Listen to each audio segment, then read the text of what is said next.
Artificial intelligence allows for better mechanisms to build and categorize risk profiles.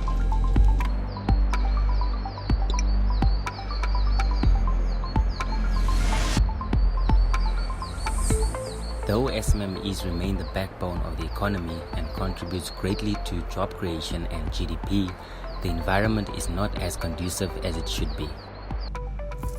Access to funding remains a challenge and is one of the key reasons that SMMEs fail.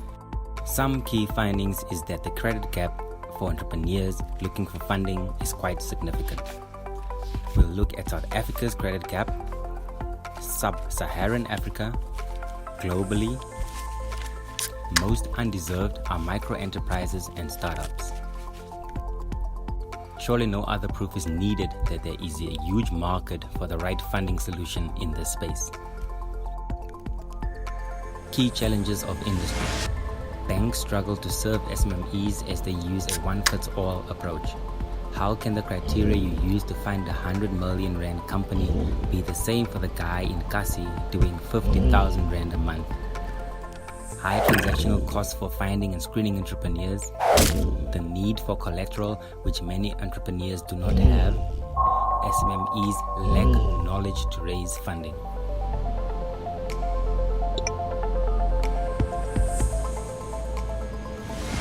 So who is our customer? A recent SMME market research proves that between 2.9 and 3.4 million businesses in both the formal and informal sectors would like an answer to the preceding question. This will allow us to deliver a better product that enhances the value we offer our customers. Our target market is small, very small, and micro enterprises with turnovers not exceeding 10 million rand per annum. 97% of our target market seeks funding. The Funding Factory seeks to target this vast majority segment. This is the same segment that the traditional finance sectors ignore due to the risk profile generated by their outdated risk models. Our customer is small, very small, and micro enterprises with turnover up to 10 million rand, which ranges up to 2.9 and 3.4 million SMMEs nationwide.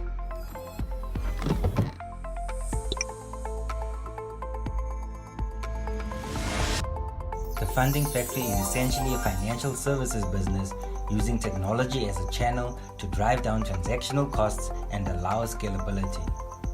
The key resource in terms of supply would be the intellect, creativity, and talent of the team implementing this model.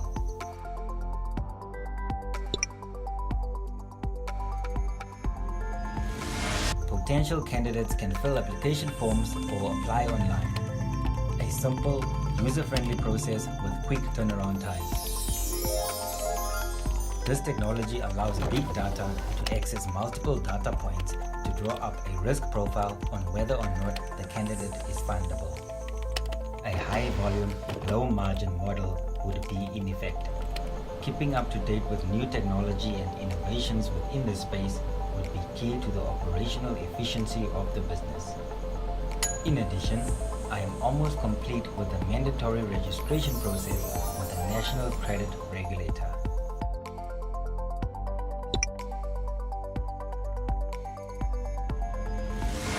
Human resource requirements are not vast, yet specialized skills would remain a key demand. Software developers and ICT skills in general remain at a premium need in South Africa. Graduates and experienced professionals will help keep staff costs low while providing a pipeline of required skills. Another strategy would be the use of highly skilled interns with a view to becoming full-time employees. As the service is business to consumer as opposed to business to business, BBEE credentials are not a key consideration. Consumers do not question Pick n Pay or Absa's rating when dealing with them.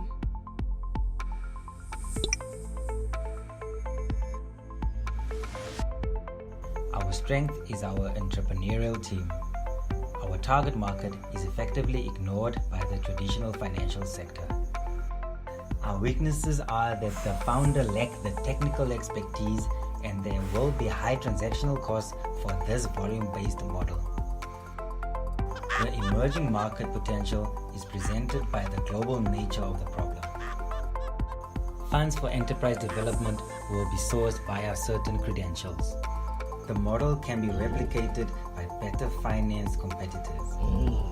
Reaching scale would require high capital inputs, though the entrepreneur is able to fund the startup phase. Another threat would be the purchase of Mercantile Bank by Capitec.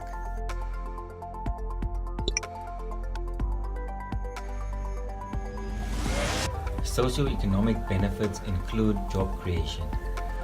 Depending on the definition used, South Africa's unemployment ranges between 26 and 37%. One thing is certain, we have an unemployment crisis, particularly amongst our youth. The subsequent knock-on effects are all the social ills we currently face as a nation, from alcoholism to drug abuse to crime and gangsterism. Socioeconomic benefits is thus job creation on a mass scale, leading to reduced poverty, crime, and other social ills.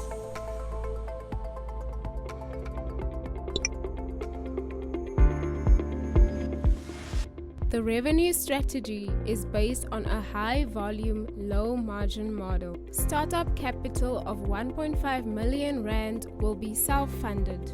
Scalability requires additional funding being sourced from enterprise development funds via BBBEE codes. There is a huge appetite for fintech startups in South Africa amongst venture capitalists, with loss of equity being the trade-off. Additional revenue streams include credit protection insurance, funeral policies, and revolving loan accounts once a set percentage of the original loan has been paid back. Interest rates will be charged from 10 to 18% dependent on the SMME's risk profile.